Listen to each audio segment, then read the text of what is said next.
Hello, everyone. My name is Caroline Player, and on behalf of the Georgia Tech Alumni Association and our Career Services Department, I would like to welcome you to today's Professional Gold webinar program. Today, of course, we're going to be discussing conflict management. For many of you who have joined us for prior Professional Gold programs or perhaps our Management Gold series, you will be familiar with our leader. And those of you who may be joining us for the first time, I'd like to introduce our speaker, Adrienne Johnston, who is a tech chemistry alumna. Adrienne's passion for forming teams and building careers began here at Georgia Tech when she was part of the founding management team at Starbucks at Technology Square.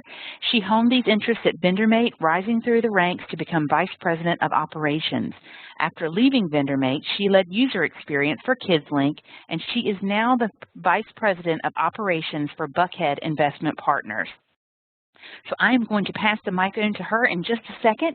Just for our housekeeping items, we all should be on mute at this point. If you would just make sure that you are on mute for the course of the conversation, that would be fantastic, just to avoid any background noise that may be distracting. We would like for this to be interactive. And if you would use that chat window that you may see in the upper right, or perhaps depending on how your access is formatted, it may be in that upper pull-down window. Just access that chat window and send us a question or comment. We'd be glad to respond. So everybody seems like they're good to go, can hear fine, and let me turn the mic over to Adrienne.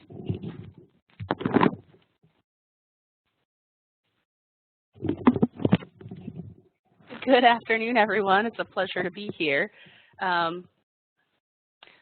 We will go ahead and get started now. And as we do that, just getting everything set up, what we're going to cover today is conflict management. And I don't think you can turn a quarter, come to work, and not expect to have some form or fashion of conflict that needs to be resolved. And sometimes we deal with it, and based on the type of environment that you're in, the personality makeup of the different team members that you have either within your team or organization, your entire leadership team, as that kind of permeates the culture, you're going to deal with different thresholds of either avoiding or managing conflict. And so what we're going to talk about today is how to go about identifying conflict management, really what are the purposes of it, how to go about improving your conflict management skills by understanding your own unique conflict style and those of your colleagues and those people around you. And then we're going to get into some action planning, which is my favorite part, going through the process of making sure that we set one actionable goal coming out of this session for a way that we can have one key takeaway, a skill we can actually tangibly improve in the next couple of weeks, because you know that dramatically improves the likelihood that you'll gain something from this investment of your time, especially during this busy holiday season.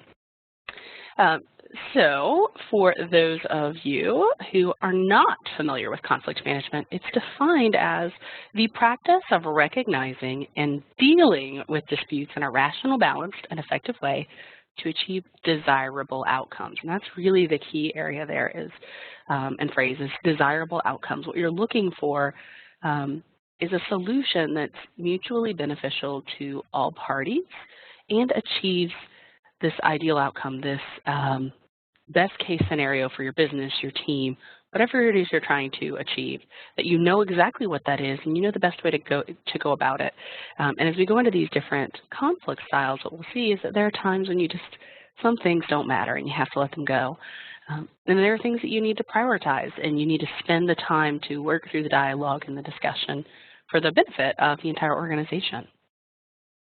So why is conflict management so important to your career? Like I said, as we first got started, at the end of the day, you're incurring conflict at every turn almost. There are a million different things and situations that have to be resolved. And whether it's a minor discussion with a colleague who may have said something that you didn't like that you need to circle back with them on, or if it happens to be a much larger situation of a process change,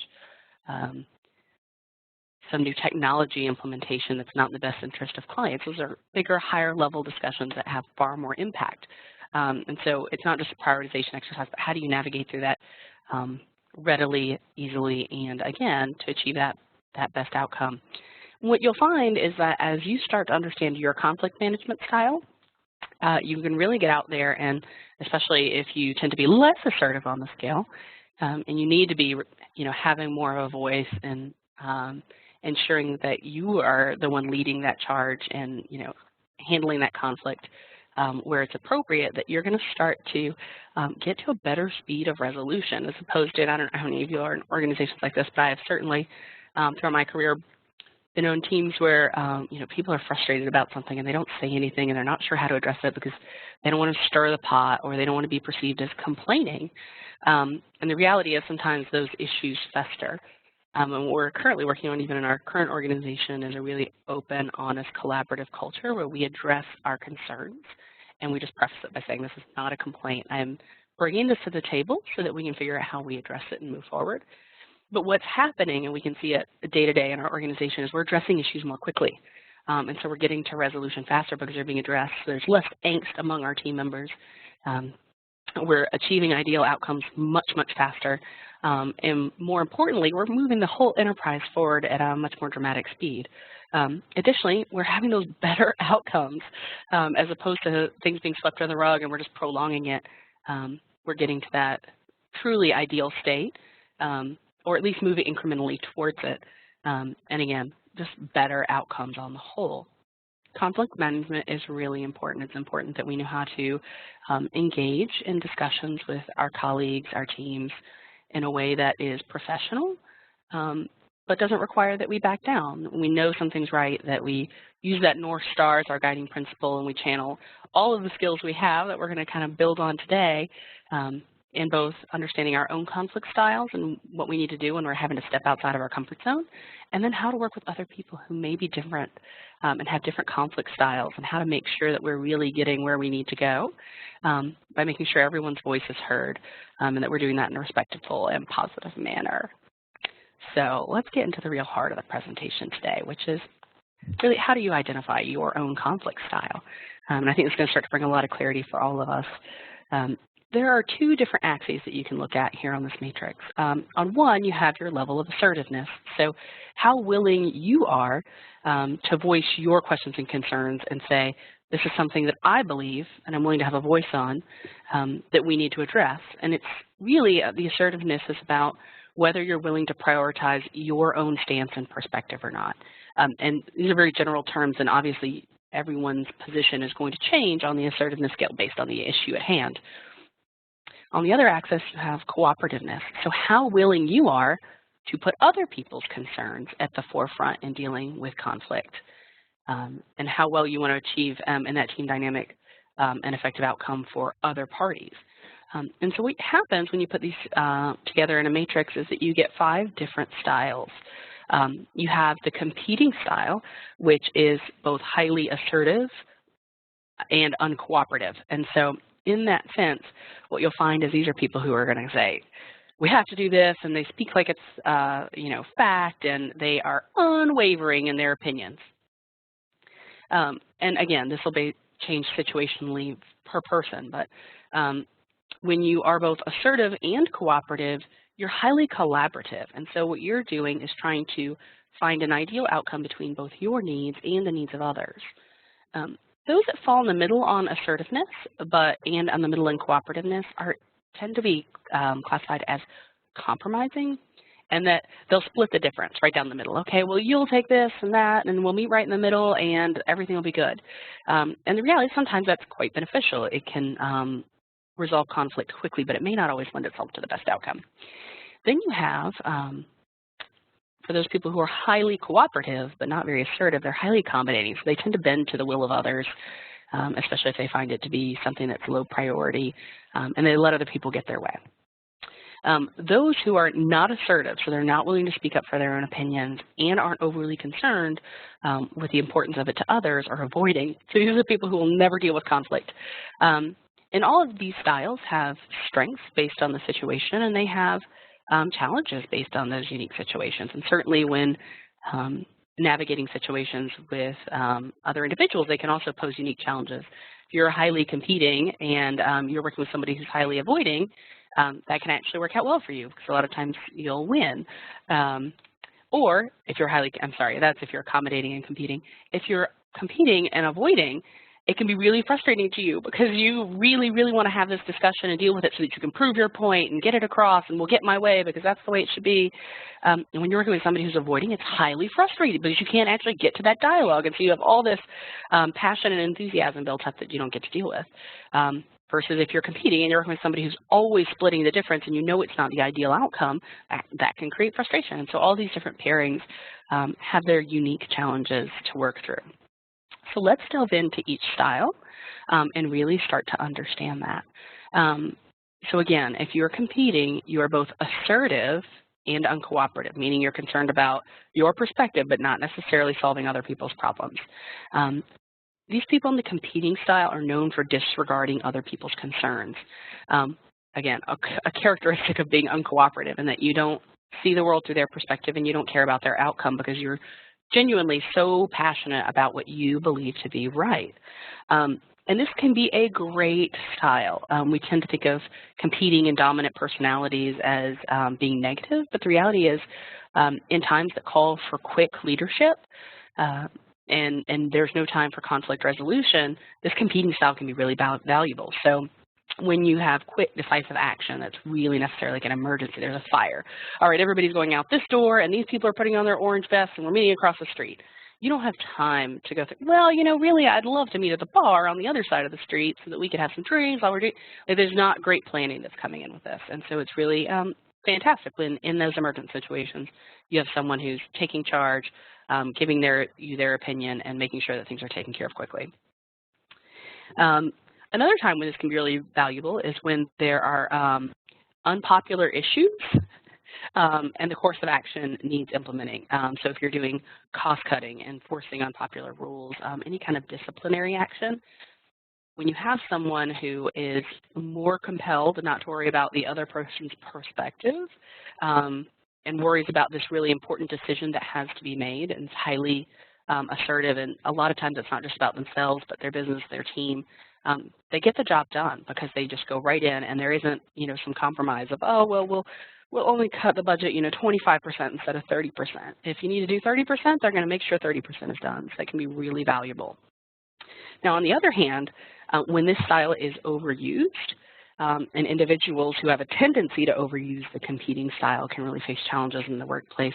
I once worked with a gentleman, I worked with actually multiple that would probably fall into this competing style, but were so highly decisive and always believed they were right and never listened to other people's perspectives, or rarely at any rate, that people started to actually disregard their opinions because they never listened to other people. And so their judgment was not perceived to be flawless. And so it's really important if you find yourself in this highly competing style that you're really conscious of it, you at least let other people get their thoughts out. And I had a colleague at one point who you could tell when you were talking to him, he was not listening to you. He was too busy formulating his next rebuttal to your comments. And it was almost like it was a debate, and he couldn't care less what you were saying. He was just going to keep going. And he actually at one point acknowledged that he would win debates or discussions simply by overwhelming people. He would keep going and keep going and keep going because he would wear other people out. And then you say, fine, it's not worth it anymore. We can't keep talking about this. And so if you're highly competing like that, it makes other people want to avoid you. And so that's going to be even worse for people who are of the avoiding conflict resolution style. But you may also find yourself surrounded by people who just say, yes, okay, and it's not going to lead to the best outcome, which isn't what you want. You know, as teams, when you think about the value and the perspectives we all bring over our experiences, our lives, the things our parents told us, you bring all that together, we all see the world through this uniquely different sliver, and we can try and be open to that in situations where it's warranted. We can find ourselves in much better outcomes than believing that we as individuals have every answer to every situation. And so that competing style, again, while great in certain situations, may have its challenges. So something to be thoughtful of if you find yourself of the competing style where you're highly assertive. Sometimes people, by the way, in the competing style don't know that they're competing. They actually think that they're collaborative. And so if you find yourself always being the one who's doing the majority of the talking, or you know that you don't actually know what someone else's argument is, and you find yourself in those discussions straying right towards what your next rebuttal is going to be. Instead of really being engaged in the dialogue, you may be of the competing style. And there is, for those of you who are thinking to yourself, how do I know? There is a Thomas Kilmann, T-H-O-M-A-S, Kilmann, K-I-L-M-A-N, diagnostic tool. I want to say it was $30, $35. We can send you the link to it afterwards. And you can go through and do its assessment. I want to say maybe it took 10 or 15 minutes. They ask you a series of questions to kind of rating all of these against each other to get toward what your different styles are and what percentage of the time in different scenarios where you would leverage these different skills. Now, the next style is collaborating. So these are people who are both assertive, so they're willing to stand up for what they believe is right, their ideal outcome, but they also want to make sure that they're taking other people's ideal outcomes and perspectives into account. They seek to find a solution that's going to benefit everyone. But use in all situations may lead to prolonged outcomes. But what you're doing is you're really delaying the resolution by trying to find this ideal, perfect situation that may or may not exist. My default style is collaborating, which while it has its strengths, again, I have to be really disciplined about prioritizing what's important and what's not. So my second style is actually accommodating, because while I'm highly cooperative and always want to make sure everybody else is taken care of, if it's not important to me, I'll actually then defer and become very accommodating if I don't think that it's important. It's not, as in, it's not worth my time, time and effort to figure that one out, that it's not important to me. So people who are highly collaborating can find that this is really useful when you're trying to find a really integrated solution, if you're doing maybe solution selling. If your objective is to learn, understand, for instance, in my role, always defining and seeking to understand all the different perspectives so we can create ideal processes and procedures that increase the efficiency of the organization. And so that collaborating, it's really important that you take the whole process flow into account and look at all the different people who are impacted, both internally and externally, and really, look at the lens through a very holistic lens. If you want to gain commitment, and those of you who are in management and leadership roles are striving for that, it's really important that you get people on board, and this collaborating style can be really important, especially as you're going through big change management initiatives. We're currently in the process of implementing key performance indicators in our organization, and it's a big process change. For the 8 years the firm has been in business, everybody kind of did their own thing, they used their own best judgment. Now we're kind of, as a firm, saying these are the things that it's going to take in order to ensure that we're delivering a consistent brand to all of our clients across the entire spectrum of which practice you're in. But that's a huge change management effort. So instead of going in and saying, here's the way it's going to be, we've gone into these as a series of meetings to collaborate with the people who are going to be involved and make sure that they are bought in early. And so that can be really important to spend that extra time there when you're going through those significant change management efforts, especially, I would say, going in knowing that people will be resistant to it and how to make sure to get them bought in and feel like they're part of that process. But again, those with the collaborating style can really make things take too long. So make sure that you're prioritizing on the important things and not things that are only going to have marginal difference on the overall impact. Now, the compromising style. I tend not to find this to be as beneficial. Again, when you're always splitting the difference, you're very rarely going to get to the best possible outcome. But those people who are compromising are right in the middle on assertiveness and cooperative. They kind of care about voicing their opinion, and they kind of care about other people's. They're trying to find middle ground. That can be really beneficial when you have two people. So think of you and a peer who are probably in the same level of power as a way to authority in the organization, who are both really passionate about a particular decision or impact, decision or outcome. And kind of splitting the difference at times can be beneficial and just saying, okay, we have to move forward.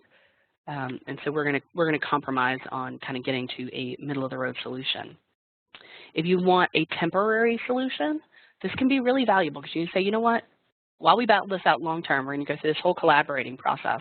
What we're going to do is we're just going to say that right now we have this immediate near-term issue to resolve, so we're going to side on this decision, and then we'll figure out what the right long-term solution is. So compromising can be really valuable there as well.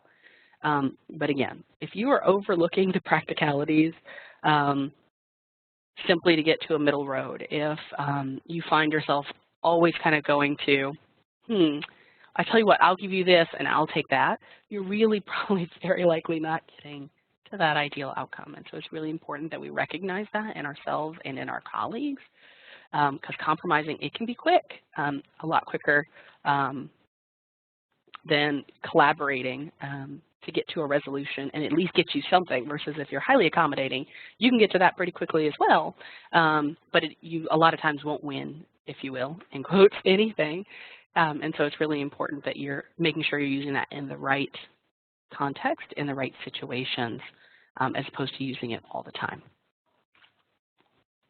Okay, next is the accommodating personality style. I laugh. I feel like in many of the organizations that I've been a part of in my career, we have these polar opposites of highly competing people and then highly accommodating people. And if you're highly accommodating, you're always worried about others. You have to be really thoughtful, especially when you're having those discussions with somebody who's highly competing, about making sure that you're standing your ground. You're worried about the greater good and you're not just giving in. It can be perceived as being weak, especially from a leadership and management perspective. You want to defend your position. You want to feel really confident about why you're making that decision, what the beneficial outcome is, and really anchor yourself in that, so that as you're having those discussions with somebody who's going to try and exhaust you with their information, or somebody who's just going to be completely unrelenting, and you're going to find yourself in a stalemate, that you're really holding strong to those things that are important to other people, and that you're able to articulate that and find some strength in that. And even get comfortable saying, tell you what, we're clearly not getting anywhere on this today. Let's schedule another time. And you go to that meeting prepared. But don't let somebody, especially somebody who's competing, wear you out. But again, I think the accommodating style is actually a perfectly, and maybe it's because I happen to be high in accommodating, but I find it to be highly useful. I can be collaborative when I need to be, and I'm willing to take the time, effort, and energy in those situations where it's appropriate. But if I don't find that it's worth the time to invest significant amounts of time, effort, and energy to get to what may only be a marginally better beneficial outcome, I'll find myself going to accommodating. I mentioned that, in our teams we're trying to be a lot more open about our conflict styles and making sure that we're dealing with conflict head on. And a senior member of my team has really come a long way on this, and she actually mentioned maybe a couple of months ago that she notices that in meetings, if I don't fully understand the ripple implications of a decision that's being made, I will become highly accommodating. I'll say, that's great, yeah, we should do that. And she and I are now working on kind of a code, if you will, in those meetings where she can either give me the eyes, like, yeah, no, that has bigger implications than you're realizing, or the other thing I'm trying to encourage her to do, though she finds it somewhat off-putting, but is working through her own highly avoiding conflict style, as her base nature, to really voice her concerns in that open forum and to say, Adrian, I have this perspective and I disagree.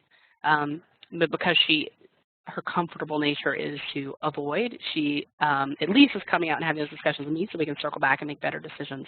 But ideally what you would have is people who are saying, actually that impacts me, and are going to get more assertive and more cooperative and really have that discussion whenever they have those concerns. Now, the accommodating style, again, if you know you're wrong and someone has made a point to you and said, actually this is going to have this, that, or the other ripple implication, and the right thing to do is see that, to become accommodating and to actually switch your perspective in that conflict is really powerful. You don't need to prolong it if you've now seen a different perspective. If you want to build up, say, social credits, there are things, as an example, in our environment where I'll think to myself, I don't really care about this one. It doesn't really matter that much to me. I can give you that because I don't believe it's going to cost us a lot as a business, but I know that I'm going to have to come back and ask you for something later, and that'll make me feel better about we're really collaborating, but at a macro level, I find that I can switch to that accommodating style also very easily and help other people out, and that's a very valid approach as well. If you are in a situation where preserving harmony and working with other people is really important, I once had a situation where my boss had me managing one of my peers, which was kind of unusual. But it was this whole roundabout thing where she would say, you have to make sure that this is done. And I would go to him and say, okay, we have to do this. And he's confused because he's like, who are you to be telling me what to do? She kept pushing me. And at the time, I remember she kept saying, this is leadership. And I was like, this is leadership. And really what I was doing was really confusing our poor org chart. And she and I, but within a couple of weeks, both kind of came back to each other almost simultaneously and said, well, this is really dysfunctional and we need to fix it. And so she kind of started getting in there and managing the problems directly as opposed to inappropriately having me do it. And while she had the best of intention at empowering me, it was very confusing to my colleague. But as we kind of came out of that situation, I remember going through a period where I had to be highly accommodating with that colleague because we were trying to build our relationship back up. And so me, when we were already in a high conflict zone, and he, by the way, was not, he was probably on the scale avoiding, that conflict was really, really challenging for him to deal with. And so we had to go through an accommodating phase where I would say, gosh, how big a deal is this? Okay, I'm gonna let him have that one. Yeah, this isn't that big a deal either. I'm gonna let him have that one. And so that we could rebuild that relationship. And that was highly important to go through that accommodating phase as related to that particular person. So be thoughtful about that as well, where other people fall, what's natural for them, and when you can give back in order to improve that relationship, prevent additional disruption, build that trust back up. You know that you fall into the accommodating style if you always feel like your opinions are being overlooked. I was once in a meeting and a very good friend of mine was sitting next to me, and she said, we walked out of the meeting, and she says, nobody ever listens to my opinions in these management meetings. And I looked at her and I said, very genuinely, what did you say? I had never heard her. I was literally sitting next to her, but she was a soft talker, and when she said things, she always caveated them with I think, I feel, I believe. It was very easy for other people to overlook her, and that was a highly assertive group of people, so everyone was really talkative and really loud, and so her voice could get lost. But effectively what she did through her behavioral style is she was ultimately very accommodating. And instead of saying, wait a minute, no one has listened to me, she would just let it go. And so if you ever find yourself saying, nobody ever listens to me, that can be a sign that you're highly accommodating. You need to find that voice and become more assertive and feel really comfortable speaking up. And a lot of times that's going to require some preparation. I'm also a reflector, and so I tend to take a lot of information in, and then when I have time, on the drive home or on the drive into work in the morning in my own quiet time and I'm kind of reflecting on things, I'll think, I didn't agree with that. It's okay to come back later. If you've had time to think about it. Everybody processes information differently. Some people will come into the meeting with a perspective set and there's no way you're ever going to change it. Other people will get into the meeting and they can process the information quickly enough that they'll think, okay, I've changed my mind. And other people, like me, take more time. And so it takes me about 24 hours of reflecting and thoughtfulness to kind of assimilate all the information. And so, I fundamentally disagree with that. And it's okay to come back later. And in those situations, I would encourage all of you to be really honest with your teams about, I'm going to need some more time to reflect on this before I weigh in, so that the team as a whole doesn't pressure you into becoming accommodating, into agreeing to a decision that you haven't had full time to process yet. So feel free to say that in meetings as well. And just frame it, this is the amount of time it takes for me to really be thoughtful and make sure that I'm making the right decision. And there's nothing wrong with thoughtfulness, so that's a great word to use too when you're framing it. Okay, now the next style is avoiding. And we've all worked with people who are really high in the avoiding spectrum. So these are people who they're not assertive, they're not overly concerned with getting their own needs met, and they're not overly concerned with getting other people's needs met. So if you're not trying to change the outcome, you don't even ever want to engage in that conflict. Now, some people will avoid strictly to avoid the conflict, not because they don't actually care, but they can't get themselves over the hurdle of dealing with the conflict. They don't care so much about something they're not willing to, that they're willing to deal with the conflict, I guess is the right way. I used to work with someone who always fell into that camp, and he couldn't get over it. And then whenever he could, when he was so passionate about something that he could get over the challenge of having to deal with the conflict head on, he would almost blow up. He was so passionate and so worked up that it would come across as yelling and irrational. And that was just because he didn't like conflict. And so to get himself over that hurdle required so much that he was, more or less wound up. And so if you're of that avoiding style, recognizing it and then saying, what are the things that I really need to be dealing with, and where's my threshold, and getting comfortable with conflict. I always tell people 2 times ever in my career has the conflict and the situation I've gone into been as bad as I'd imagined it to be in my head. It's very, very rare. Most people say and do things and make decisions based on their own perspective and their own lens. It's unintentional selfishness. And so, when you go to someone else and you say, when you said this, did this, when we do this, I'm thinking this, I'm feeling this, other people really do want to listen.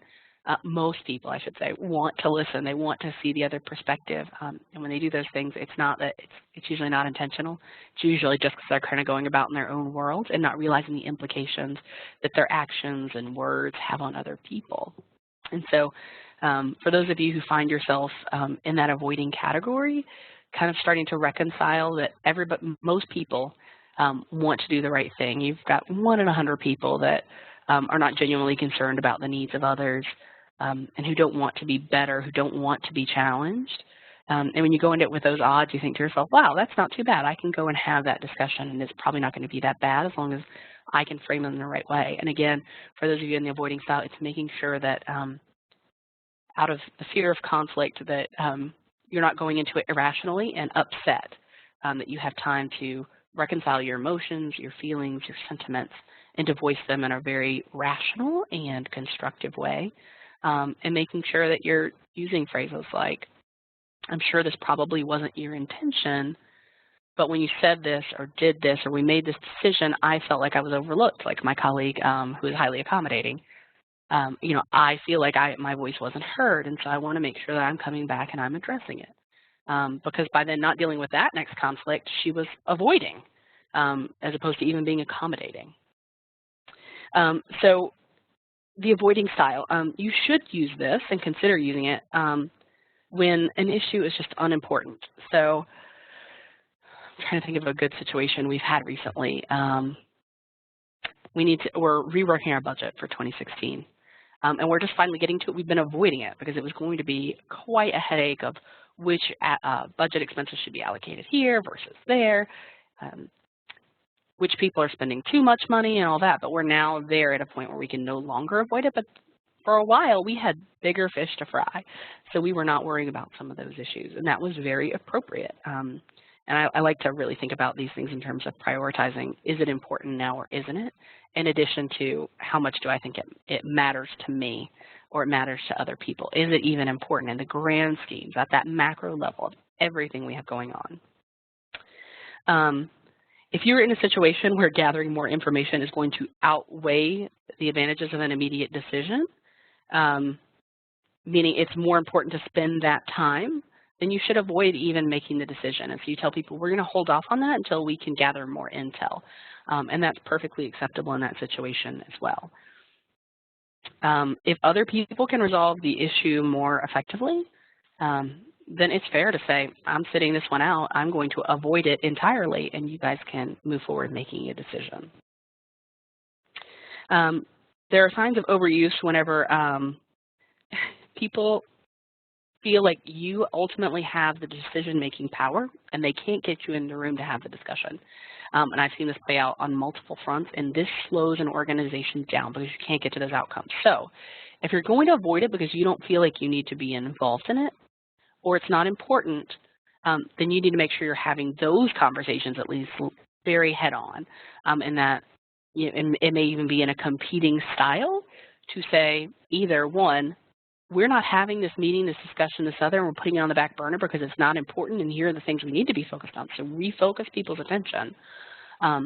Alternatively, if you're avoiding it because you just don't care, then say to everyone else, you guys go have that meeting, you guys go make that decision, let me know, I'll let you know if I disagree with where you end up, but I don't have time for it, I don't think my opinion is important or is really going to lend itself to a better outcome here. But I want to make sure it doesn't go off the rails is very fair. So be thoughtful about that as well if you find yourself in that avoiding style.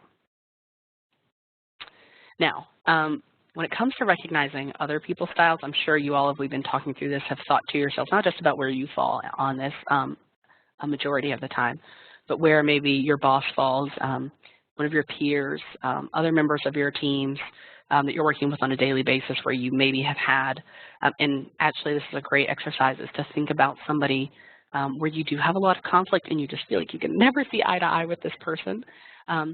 And try and map them here. How highly assertive are they? Do they speak like their opinion is fact? Do they not let things go? Do they speak quickly? And then how cooperative are they? Do you feel like they care about you, your perspective, what's important to you, or are they just always trying to promote their own agenda? And when you can place them somewhere in this spectrum, you can start to understand where they fall and then how to go about dealing with them based on where you fall. So after you've identified their styles, you can really start to tailor that message. So as you're working with someone who's highly competing, and Jit asked this question, you want to make sure you have your position clearly defined. You know exactly what you're walking into. You know that they're going to have a position and that they're going to rebut it, and you have to be highly focused. And you also have to know that when you go into it, you cannot just back down. That is people in the competing style, they're not thoughtful about listening to other people. Again, sometimes because it's really important and that's appropriate. Other times it's because they know that they can kind of go into a situation and tire people out or overwhelm them with data and information and get their way because they believe that their way is the only right way. And so you have to go into it and know that. I actually had a situation a few years ago, and I can remember this like it was yesterday. And there was a colleague of mine. We were sitting in this management meeting. There were 4 of us there. I was the only woman, and I was the youngest person in the room as well. And one of my colleagues, in reference to another one of our, I guess, a member of our management team, in reference to another one of our colleagues who was not in the room, said this particular male colleague of ours had a, and I quote, feminine conflict resolution style. And I remember, my head shot up, and I looked at him, and I gave him the eyes, and I said, feminine conflict resolution style? Really? And he looked at me, and then he starts sputtering about, well, and he's very competing. He starts sputtering about, well, stereotypically and whatever. And I gave him the eyes, like that better be the last time I ever hear those words come out of your mouth. And as we sat there in the rest of that meeting, I thought to myself, gosh, that really bothers me. I have, for 2 reasons, I have to deal with this one head on. One, because to be accommodating in that situation or avoiding was reinforcing his stereotype that the feminine conflict style was to be highly collaborative and cooperative and unassertive. And I said, well, now I have to stand up for all women and make sure that I'm really demonstrating that I am capable of dealing with this. But beyond that, it's just wrong. And as a firm, it creates liability for all of us. If I were ever to be deposed for some odd reason and somebody said, hey, do you feel like this workplace treats men and women equally? I would have to say, I've seen instances where it has not, and through its words, not its actions, but through its words, was not treating women equitably. And I thought to myself, you know what, we have to deal with that. And so as the meeting was wrapping up, I said, I'm not trying to stir up trouble, but I have these concerns, and I voiced what I just voiced to you all. And my competing colleague looked at me and he said, well, I said, stereotypical, whatever. And I said, you didn't say stereotypical until I called you on it. And he just kept going on and on about how it's handicapping our management team and binding our hands because we couldn't have open, honest dialogue. And And in that moment, I thought to myself, like, this would be normally where I would accommodate, and I would say, God, it's not worth the fight. And I said, this is one of those things that I have to fight for. And I didn't let it go. And I said, look, I believe that you had positive intentions, and I don't believe that your behavior, that you would ever do anything to discriminate against me or any other woman or a man who had, quote unquote, feminine characteristics based on that. But you said the words, and it creates doubt. And we are better than that as a team. And in this room, every single one of us is better than even saying those things and opening ourselves up to that type of scrutiny. So we shouldn't use those words. And if we need to come up with a new shared vocabulary, and I actually shared with them this style, this matrix, we can go about doing that. Let's create a new shared language, but we shouldn't be talking about in terms of masculine and feminine. And it was really funny because as I looked in the room, he was highly competing. The other two men who were in the room with us are avoiding to accommodating in most situations. One of whom normally avoids, voiced his opinion and said, I agree with Adrienne on this one. That's the right thing to do. And the other one sat there and never even acknowledged that it was going on, which was very indicative of his avoiding style. And I thought, I love the irony that we're talking about traditional male, in quotes, traditional or stereotypical male-female characteristics when 2/3 of the men in this room are actually not very assertive, and the one woman in this room is suddenly like, I'm going to fight for this one. And I was competing in that situation. So it's really interesting. But you have to go into it, and I went into that. I didn't go into that meeting expecting it. It was certainly a one-off, and again, I'm a reflector, so I did have to circle back at the end of the meeting. But I knew it was the right thing to do, and I was willing to stand up for it in that situation. And I will tell you guys, I can still remember it. He came back to my office later that morning, and he said, I just want to make sure that we're good. You know, I'm the biggest feminist there ever is, and I would hate for you to ever, you know, misperceive a thoughtless comment on my part. And I don't think the man's ever apologized to anybody maybe in his whole life, because he runs through everything like he is right about everything. And he recognized, because I was willing to stand up and be his equal, I was willing to match his competitiveness, that in fact, he needed to be accommodating. He said, you know what, you are right in this situation. And it was rare, and I doubt in my whole life I'll ever see it again. But it was really important that I stood up at that particular time. And so, you know, matching someone in their style, especially someone who's competing, who's used to getting their way, can be really powerful, because it says to them, this is so important, I can't back down. And I'm going to fight with you on this one. Fight being, you know, the operative word, but we're going to engage in this conflict, and we're going to address it head on. Now, with someone who's highly collaborating and is drawing something out, we all know those people too, where you're like, why can't we just get this over with? I think it's really important, if it's not low priority and it's not worth the additional discussion, to say, this is low priority. This is not something we should be spending this much time, effort, and energy on. So either I'm going to be accommodating because, you know, again, me yielding to your opinion or your choice doesn't get us a significant gain, or we're going to go split the middle and go compromising, which maybe gets slightly more beneficial gain but isn't perfect, because in the grand scheme of things, we can't spend any more time talking about what time the office opens in the morning when we need to figure out our strategic marketing plan for next year, as an example. I mean, there are big things that need to happen. You can't be wasting your time on little insignificant things that don't fundamentally change your overall business or the outcomes of your team. So be thoughtful about that, and just tell people, I don't think this is high enough priority for us to be spending this much time on. I would recommend that we move on to these other things, and then give examples of what are those other things that are more important. A lot of times we can get lost in the details and completely forget about the big picture. And so making sure that we're kind of keeping all that in mind is really important.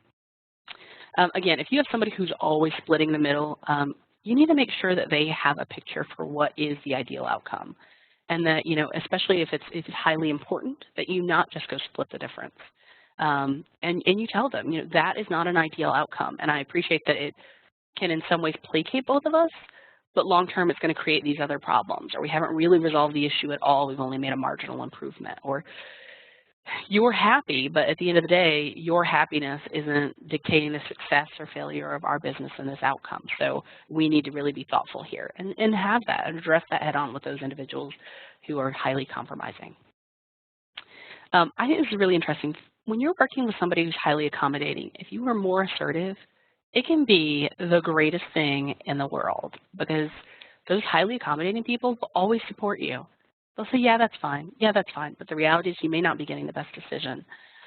Particularly if you're a manager or leader on a team and you know that you have someone who's really thoughtful but highly accommodating, you need to make sure that you ask them what their ideal outcome is, what they think best case scenario is. Get their opinions, their insights. You have to put them first because they're not going to. And so when it comes to managing those people who are highly accommodating and taking for granted that they don't have an opinion, you need to ask them what it is.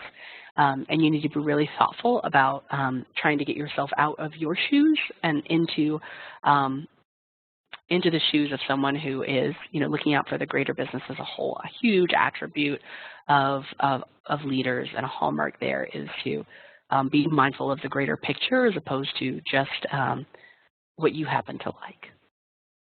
And if you have someone who's avoiding, and I've certainly dealt with my share of this as well, determine if the avoidance is due to priority. I remember saying to a boss a few years ago, this is really bothering me, like I can't move on from this, like I'm staying up at night worrying about it. And he looked at me like I was insane and he said, Adrienne, that is not important. And then he did what I've recommended that we do, when it's collaborating, which is it's not that we're avoiding this. This isn't as important as doing this, that, and the other. It gives someone perspective, a perspective that, again, if you get down the weeds, it can be very easy to overlook.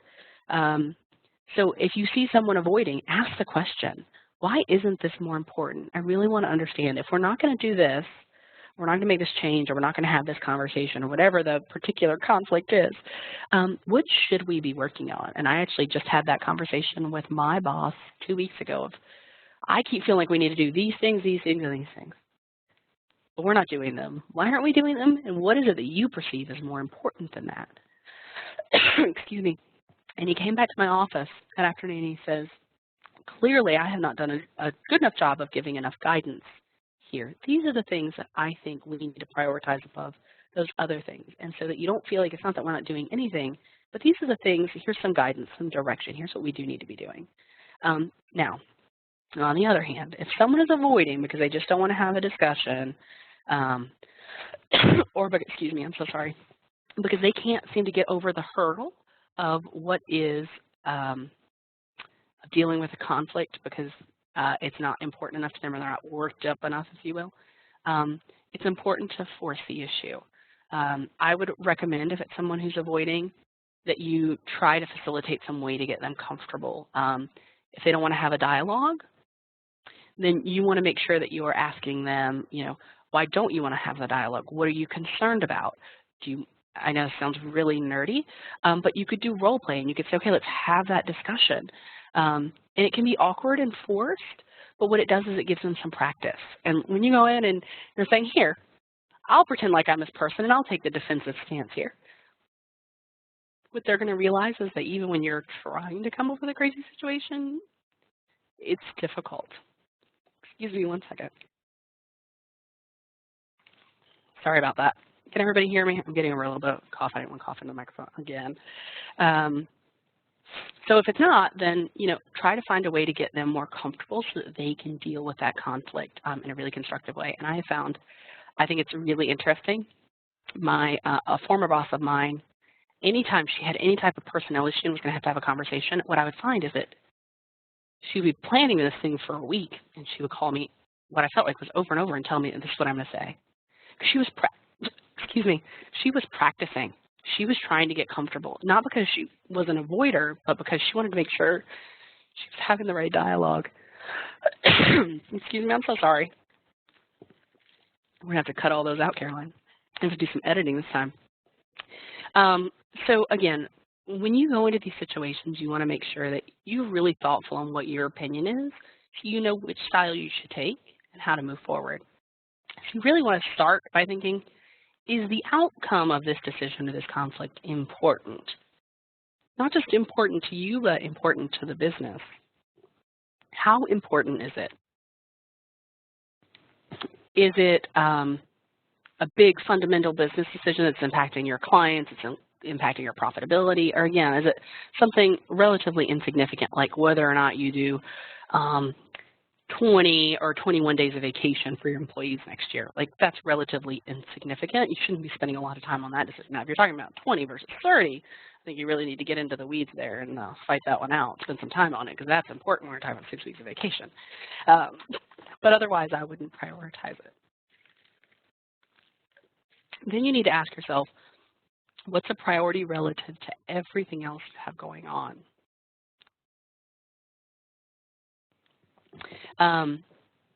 Of everything that you have going on, so if it's, again, is it the vacation versus your strategic marketing plan? How important is it next to everything? Because a lot of times, again, we can get stuck in the weeds. Then ask yourself, what is the ideal outcome? Not how you go about getting there, but what is that you want to happen?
Sorry, I hit the mute button again accidentally. Can you guys hear me now? I'm pushed up against the desk, I guess. I'll hold it here in my hand. So to really ask yourself, if you're going into that situation and you're going to be working with someone who's highly competing, they're going to come back and they're going to tell you, this is the reason it's not going to work. And I've worked with a number of those people. And it's actually, by the way, quite a gift to be the person who can spot every single challenge that's going to happen. You totally want to leverage that. What you want to do is then take those people and make them into problem solvers to help you troubleshoot what the issue is going to be. But if you go into this situation and you have already thought through, well, if we did this, this would happen. If we did that, then that would happen.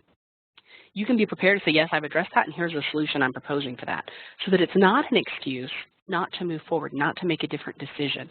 And naturally, we are change averse. It requires a lot of time, effort, and energy for all of us to make changes. And so you know who those people are in your organization as well. It's always evident. They're always the people who tend to have pushback. And so you can go into that situation fully prepared. You can deal with that conflict head on, professionally, and make decisions quickly. So my favorite part is we're kind of running out the hour, and I'm sorry we've gone long today. We are going to talk about how we go about making some decisions. So if we know that if you take one action step coming out of a session like this, that you're more likely to gain something. If you haven't done anything in 3 weeks, you're never going to do anything with it. So since we're coming right up on the holidays here, we'll have to get some conflict management skill training in while we can. I intend to go back to my office and have a much needed discussion today. But for all of you, I mean, what is one thing that you can do, whether it's going and doing the Thomas Kilmann diagnostic, whether it is, really being thoughtful and mapping out the members of your team that you interact with the most and where they fall on that, and then how you can engage with them in order to get to ideal outcomes, whether it's being more prepared to meetings or at the end of a meeting saying, you know what, I'm not ready to weigh in on this yet. Can I circle back with you guys tomorrow after I've had more time to reflect on it? Or knowing full well that you've left a meeting where you were accommodating and saying, you know what, I don't have to be. And I'm going to go ahead and voice this concern and say I'd like us to regroup in a couple of days because I have some additional thoughts. And, if you're more comfortable kind of teeing that up over email, do that. But make sure that you're dealing with the conflict that you know you need to. So for those of you who would like to share, there's a downward facing arrow in the top right-hand corner of your screen. You can click down to expand that, and then in the chat feature, if you just want to either send it to Caroline or to everyone, if you just send it to Caroline, then I can read it so that we can share with everybody. But I think it'd be really great to share what's one step you want to take to improving your conflict management skills here in the next couple of weeks. Hopefully before we go into the holidays, to really maximize your chances of some success there and starting to make some changes. You're welcome to go ahead and share that right in the chat feature. Okay, somebody says that they're actually going to go ahead and take that diagnostic. So for those of you who are interested in it, it is the Thomas Kilmann diagnostic. I think it may even be conflict management diagnostic. And I think it was $30 or $35 to take it, but it was super quick. They give you a whole report, and then they actually break down all of these conflict styles and where you fall into each category, what the percentage of scenarios where you will use a particular style, so you can see where you're most dominant, which your go-to style is, and start to understand that. Someone else says that they want to map their group member styles and see where they should stand to maximize output. That's great, and outcomes. Yeah, that's absolutely perfect. If you can understand that, and you can understand where you need to be pulling information out of people, where you need to be having one-off conversations to get your competing person bought in and to let them get that out of their system, have that dialogue, is really important to make sure that we're getting everyone's input and really come together as a holistic team in order to maximize our outcomes. Okay, I know we've gone long, so if nobody else has anything, we'll go ahead and wrap up. Thank you all very, very much for your time. I wish you very happy holidays, and if you have any questions or anything, you're welcome to email me or Caroline. I'd be happy to hear from you. Thank you.